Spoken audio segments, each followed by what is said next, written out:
Hello friends, मैं समीर। आप लोगों का अपने चैनल टेक्निकल आईटीआई में स्वागत है। तो कैसे हैं आप सब?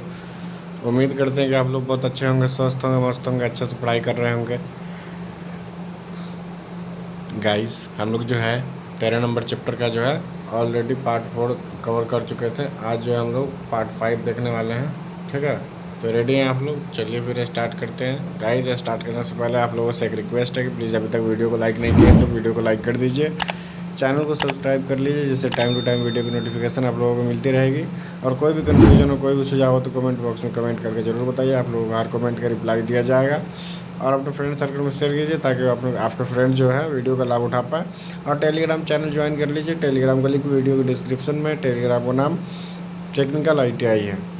तो चलिए फिर स्टार्ट करते हैं। अभी तक लाइक नहीं किया तो लाइक कर दीजिए। गाइस, हम लोग जो है 4 पार्ट में जो है कवर कर चुके थे। इसमें आज हम लोग 5वीं पार्ट देखेंगे। ठीक है, तो हम लोगों का जो टॉपिक था यहाँ तक हम लोग कवर कर चुके थे। आज हम लोग जो स्टार्ट करेंगे मरकरी वेपर लैंप से स्टार्ट करेंगे। ठीक है, तो हेडिंग डाल लीजिए मरकरी वेपर लैंप। ठीक है, देखिए ये मुख्यतः निम्न 2 प्रकार के होते हैं। पहला होता है उच्च दाब मरकरी वेपर लैंप, दूसरा होता है निम्न दाब मरकरी वेपर लैंप। ठीक है, तो देखिए पहला आपका है उच्च दाब मरकरी वेपर लैंप का डिफिनेशन में दिया गया है। देखिए उसको देखते हैं। इस प्रकार के लैंपों में उपयुक्त गैस अथवा गैसों का मिश्रण उच्च दाब पर भरा होता है। यह लैंप भी मुख्यतः निम्न 3 प्रकार के होते हैं। पहला देख लीजिए क्या कौन कौन सा है। एम लैंप, उसके बाद एम ए लैंप, दूसरा एम ए टी लैंप, दूसरा तीसरा एम वी लैंप। ठीक है, देखिए पहला देख लीजिए इसमें क्या दिया गया है। एम ए अर्थात मरकरी आर्गन लैंप क्या होता है उसके बारे में समझते हैं हम लोग। देखिए यहाँ देखिए संरचना संरचना में कठोर कांच का बाह्य बल्ब होता है, जिसके अंदर जो है एक दूसरा बल्ब होता है। इन दोनों बल्बों के बीच निर्वात उत्पन्न कर दिया जाता है। ठीक है, देखिए तो इस टाइप का जो है आपको दिखाई देता है। ठीक है, इसमें अलग अलग पार्ट्स का नाम दिया गया है। देखिए जो दोनों ट्यूब के बीच में जो है इसमें निर्वात होता है, कोई हवा नहीं होती है। ठीक है, उसके बाद ये वाला होता है, इसको हम लोग मुख्य इलेक्ट्रोड बोलते हैं। ठीक है, और उसके ऊपर ये जो होता है ये वाला, इसको हम लोग बोलते हैं उच्च प्रतिरोध। ठीक, उसके ऊपर यहाँ पे भी एक पॉइंट दिख रहा होगा, उसको हम लोग बोलते हैं स्टार्टिंग इलेक्ट्रोड। ठीक है, यहाँ से स्टार्टिंग इलेक्ट्रोड है और उसके ऊपर जो एक और है उसको भी हम लोग मुख्य इलेक्ट्रोड बोलते हैं। ठीक है, और देखिए ये वाला जो कोड दिख रहा होगा आपको, इसको हम लोग बोलते हैं मरकरी व आर्गन से भरी हुई आंतरिक ट्यूब है ये। ठीक है, उसके ऊपर देख लीजिए यहाँ पे जो बाहर वाला जो पार्ट दिखता है उसको बोलते हैं हम लोग कठोर कांच से निर्मित बाह्य ट्यूब। ठीक है, और उसके ऊपर जो यहाँ पे एक राउंड राउंड जो दिख रहा है इसको हम लोग बोलते हैं स्क्रू कैप। और उसमें भी हम लोग इसमें पॉइंट देते हैं, 2 पॉइंट जो है नेगेटिव और पॉजिटिव का। तो ऊपर में एक चौक लगा होता है और इस दोनों के बीच में जो है यहाँ पे कैपेसिटर लगा होता है यहाँ पे। ठीक है, यहाँ पे दिख रहा होगा आपको कैपेसिटर लगा होता है और ये जो है एसी करंट इसमें दिया जा रहा है। इसे हम लोग क्या बोलते हैं, इसे हम लोग बोलते हैं मरकरी आर्गन लैंप। ठीक है, यहाँ पे एम ए लैंप बोलते हैं। ठीक है, शॉर्ट फॉर्म में। देखिए आगे आगे क्या है। भीतरी बल्ब के सोडियम बोरेट अथवा जो है कैडियम सिलिकेट आलोपित टंगस्टन के 2 मुख्य इलेक्ट्रोड तथा एक स्टार्टिंग इलेक्ट्रोड होता है।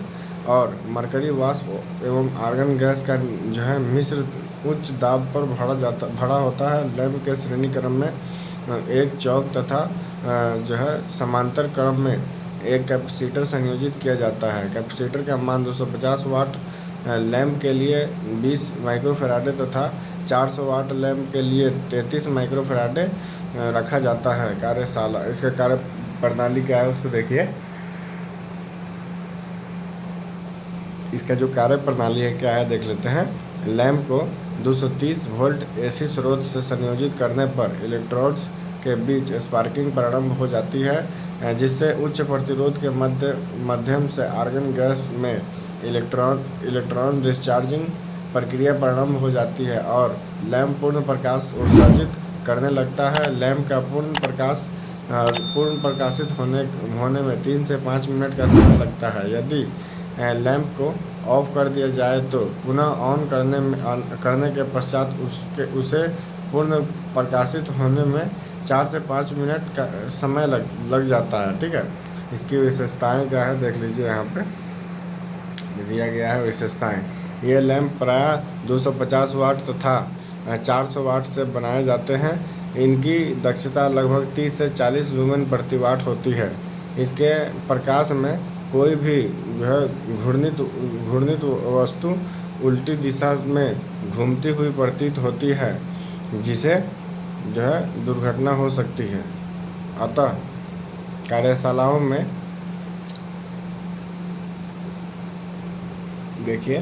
कार्यशालाओं में इनका उपयोग नहीं करना चाहिए।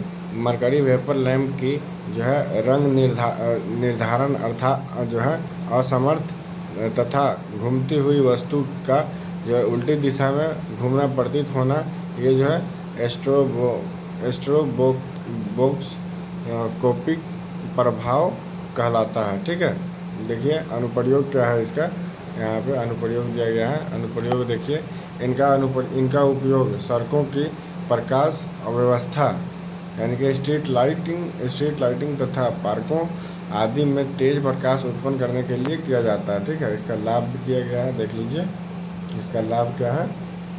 पहला पॉइंट है इन लैंपों का प्रारंभिक मूल्य कम होता है, और दूसरा है इसका इनकी कार्यकारी आयु अधिक होती है। ठीक है, और इसकी हानि देख लीजिए, यहाँ पे हानि क्या है देखिए। पहला पॉइंट है इसमें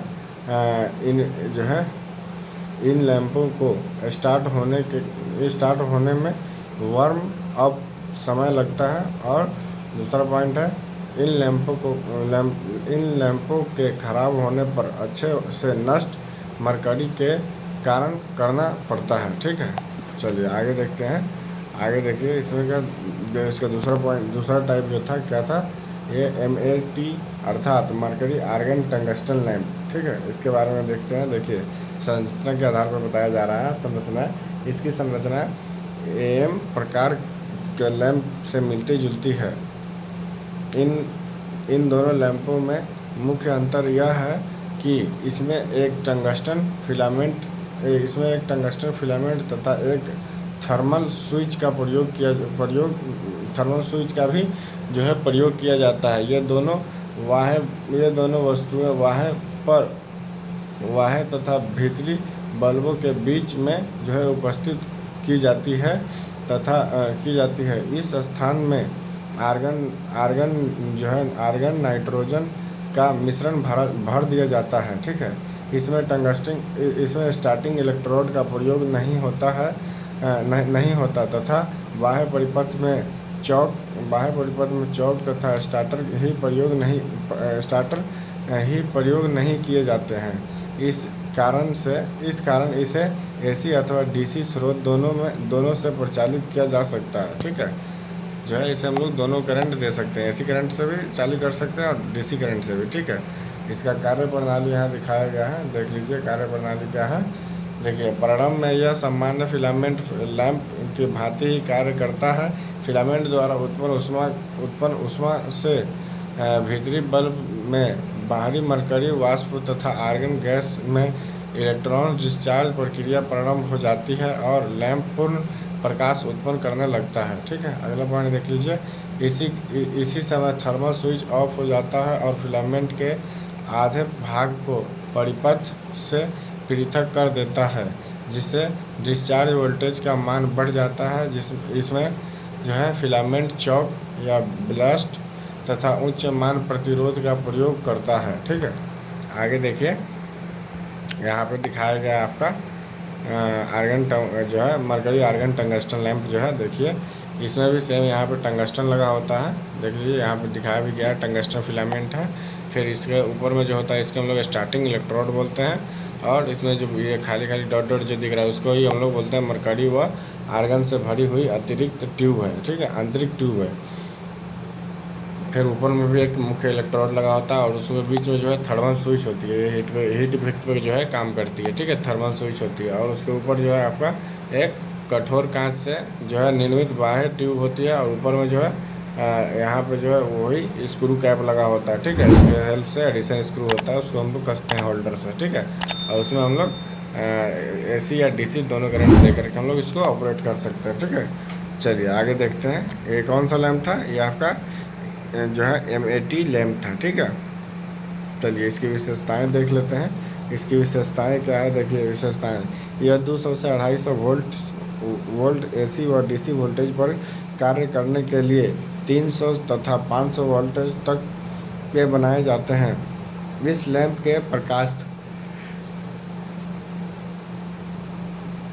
के प्रकाश में जो है एस्ट्रोबोस्कोपिक प्रभाव जो है विद्यमान नहीं होता है। अनुप्रयोग क्या है इसका? इसका उपयोग जो है सजावटी कार्यों में किया जाता है। ठीक है, इसका उपयोग हम लोग सजावटी कार्यों में करते हैं। ठीक है, इसका लाभ देख लीजिए। लाभ क्या है? पहला है इस लैम्प का जीवन काल उच्च होता है, अधिक होता है। और दूसरा इसका पॉइंट है जो है इस लैम्प का प्रकाश आकर्षक होता है, जिसमें नीले तथा लाल रंग का मिश्रण होता है। ठीक है, और इसकी हानि देख लीजिए यहाँ से। इसकी हानि क्या है? पहला पॉइंट है इन लैंपों को गर्म होने में समय लगता है। ठीक है, इसमें जो है गर्म होने में समय लगता है ताकि अच्छी तरीके से प्रकाश उत्पन्न हो पाए। ठीक है, और दूसरा पॉइंट है इस लैंप में मरकरी जो है उपस्थित होने के कारण यह जो है वातावरण पर जो है कुप्रभाव डालता है। ठीक है, ये जो है वातावरण पर कुप्रभाव डालता है। ठीक है, वातावरण को नुकसान भी पहुंचाता है। ठीक है, अगला यहाँ पे अगला पॉइंट देख लीजिए। अगला पॉइंट क्या है? MV अर्थात मरकरी वेपर लैंप। ठीक है, यहाँ मरकरी वेपर लैंप की बात किया जा रहा है। तो देखिए मरकरी वेपर लैंप को समझते हैं। इसकी संरचना के आधार पर यहाँ पे बताया जा रहा है। देख लीजिए, इस लैंप की संरचना AM प्रकाश के लैंप के समान होती है। जो है अंतर केवल यह है कि इसमें डिस्चार्ज ट्यूब लगभग 5 सेंटीमीटर लंबी होती है और जो है क्वार्ट्ज कांच की बनाई जाती है। इससे कि वह अधिक तापमान तथा उच्च दाब सह सके। इस लैंप की कार्यप्रणाली MA प्रकार के लैंप के समान ही होती है। ठीक है, देखिए कैसी होती है, किस तरीके से होती है। देखिए यहाँ पे विशेषताएं क्या है? देखिए विशेषताएं, यह लैंप 5 से 10 वायुमंडलीय दाब पर कार्य करता है। यह प्रायः 80 से 125 वोल्टेज तक बनाया जाता है। इसके बाह्य परिपथ में प्रयोग किए जाने वाले कैपेसिटर का मान 10 माइक्रोफैराड होता है। अनुप्रयोग, इसका उपयोग जो है चौराहों, उद्योगशालाओं तथा जो है उत्सव स्थलों की प्रकाश व्यवस्था में किया जाता है। ठीक है, देखिए इस टाइप का जो है यहाँ पे दिखाई देता है। ठीक है, ये MV लैंप जो होता है मरकरी वेपर लैंप इस टाइप का दिखाई देता है। ठीक है, इसके अलग अलग पार्ट को हम लोग देखते हैं। देखिए यहाँ पे जो इसको बोलते हैं हम लोग क्वार्ट्ज ट्यूब। ठीक है, उसके ऊपर होता है एक मुख्य इलेक्ट्रोड, और यहाँ पे जो पॉइंट दिख रहा है इसको हम लोग बोलते हैं स्टार्टिंग इलेक्ट्रोड्स, और उसके ऊपर होता है उच्च प्रतिरोध लगा होता है। और यहाँ पे जो ये दिख रहा है इसको हम लोग बोलते हैं संयोजक तार। ठीक है, संयोजक तार होता है, और उसके ऊपर जो होता है कांच का स्तंभ बना होता है जिसमें जो है सब सारी चीज़ें टिकी हुई होती है। और ये जो होता है, ये जो ऊपर दिख रहा है इस तरीके से, इसको हम लोग बोलते हैं कांच का बल्ब। ठीक है, और यहाँ पे इसमें जो है आपका पिन होल्डर होता है और पिन कैप होता है, और यहाँ पे चौक लगा होता है, और यहाँ पे कैपेसिटर होता है, और इसमें AC करंट दी जाती है। ठीक है, ये आपका कौन सा है? मरकरी वेपर लैंप है। ठीक है, चलिए आगे देखते हैं। आगे देखिए इसका लाभ क्या है, देख लीजिए यहाँ से इसका लाभ। इस लैंप की दक्षता एवं आउटपुट उच्च होती है। दूसरा पॉइंट है इस लैंप की कार्यकारी आयु अधिक होती है। ठीक है, देखिए इसकी हानि क्या है? पहला है इस लैंप को गर्म होने में लगने वाला प्रारंभिक समय 5 मिनट से अधिक होता है। दूसरा पॉइंट है आपका इस लैंप में मरकरी होने के कारण यह वातावरण पर कुप्रभाव डालता है। ठीक है, अगला पॉइंट है इस लैंप में उच्च तापमान एवं दाब होने के कारण जो है शीतलक की आवश्यकता पड़ती है। ठीक है, चलिए इसमें जो है शीतलक की भी आवश्यकता पड़ती है। अगला इसमें देख लीजिए क्या दिया जा रहा है। निम्न दाब वेपर लैंप क्या होता है इसको दिखाया गया एक छोटे से पॉइंट से देख लेते हैं। देखिए इसे जो है फ्लोरेसेंट लैंप भी कहते हैं। ये जो है फ्लोरेसेंट लैंप कहा जाता है। कांच से निर्मित फ्लोरेसेंट ट्यूब या लैंप को low pressure mercury vapour lamp भी कहा जाता है, जहां पर निम्न शक्ति व्यय करने के पश्चात उत्तम प्रकाश की आवश्यकता होती है, वहाँ इनका उपयोग किया जाता है। ये प्रायः 20 वाट 40 वाट के कार्य में प्रयोग किए जाते हैं। ठीक है, देखिए क्या है, इस लैंप में जो है इस लैंप में निम्न 3 मुख्य घटक होते हैं। ठीक है, कौन कौन से होते हैं उसके बारे में इसमें देखिए बताया गया है। क्या है, पहला आपका स्टार्टर है। ठीक है, यहाँ पे स्टार्टर होता है। देखिए यह एक ऐसी स्विचिंग युक्ति है जो किसी परिपथ को 20 से 25 बार प्रति मिनट की दर पर ऑन तथा ऑफ कर सकती है। इसमें दो जो है धात्विक पत्तियों को एक छोटे कांच के जो है बल्ब में इस प्रकार स्थापित किया जाता है कि उनके मध्य बहुत कम रिक्त स्थान रहें। ठीक है, इस बल्ब में जो है हीलियम गैस भरी जाती है। जब इस युक्ति को जो है वैद्युतिक स्रोत से संयोजित किया जाता है तो हीलियम गैस में इलेक्ट्रॉन्स डिस्चार्ज प्रक्रिया प्रारंभ हो जाती है, जिससे ऊष्मा उत्पन्न होती है, जिस कारण स्टार्टर जो है नियंत्रित रहता है। ठीक है, देखिए यहाँ जो है जो है परिपथ ऑन हो जाता है और लाल बैंगनी रंग के प्रकाश उत्सर्जित होता है, और जो है कुछ समय बाद इलेक्ट्रॉन्स की डिस्चार्जिंग प्रक्रिया रुक जाती है और नियंत्रित परिपथ ऑफ हो जाता है। यह प्रक्रिया 1 मिनट में जो है 20 से 25 बार होती है। यह स्टार्टर्स या ग्लो टाइप स्टार्टर जो भी कहलाता है। ठीक है, देखिए यहाँ पे ग्लो टाइप स्टार्टर भी कहलाता है। यहाँ पे जो दिखा है यह आपका कांच का ट्यूब होता है। इस दोनों के बीच में जो होता है ये द्विधात्विक पत्तियाँ होती है, और ये जो बॉक्स टाइप होता है यह हीलियम गैस भरा होता है। और यहाँ पे जो दिख रहा है इसको हम लोग बोलते हैं कांच का स्तंभ। ठीक है, और इधर साइड से कैपेसिटर इसमें लगाया जाता है, और यही टोटल से मिला करके जो बनता है जैसे हम लोग स्टार्टर्स कहते हैं। ठीक है, अगला पॉइंट है इसमें आपका चौक।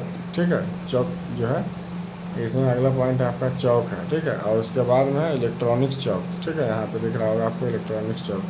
तो हम लोग जो है चौक के बारे में कल पढ़ेंगे। ठीक है, अगली वीडियो में देखेंगे। आज हम लोग वीडियो को यहीं पे समाप्त करते हैं। तो बताइए वीडियो कैसा लगा आप लोगों को। उम्मीद करते हैं कि आप लोगों को वीडियो बहुत अच्छा लगा होगा, पसंद आया होगा। तो प्लीज़ वीडियो को लाइक कीजिए, और कोई भी कन्फ्यूजन हो, कोई भी सुझाव हो तो कमेंट बॉक्स में कमेंट करके जरूर बताइएगा। चैनल को अभी तक सब्सक्राइब नहीं किया तो प्लीज़ सब्सक्राइब कर लीजिए, जिससे टाइम टू टाइम वीडियो की नोटिफिकेशन मिलती रहेगी। और अपने फ्रेंड सर्कल में शेयर कीजिए, व्हाट्सएप ग्रुप में शेयर कीजिए, ताकि आप फ्रेंड जो है वीडियो का लाभ उठा पाए। और जो है टेलीग्राम चैनल ज्वाइन कर लीजिए, टेलीग्राम का लिंक वीडियो के डिस्क्रिप्शन में। चलिए फिर मिलते हैं आप लोगों से अगली वीडियो में। जब तक के लिए आप लोग स्वस्थ रहिए, मस्त रहिए, अच्छे से पढ़ाई करते रहिए। Take care, bye bye.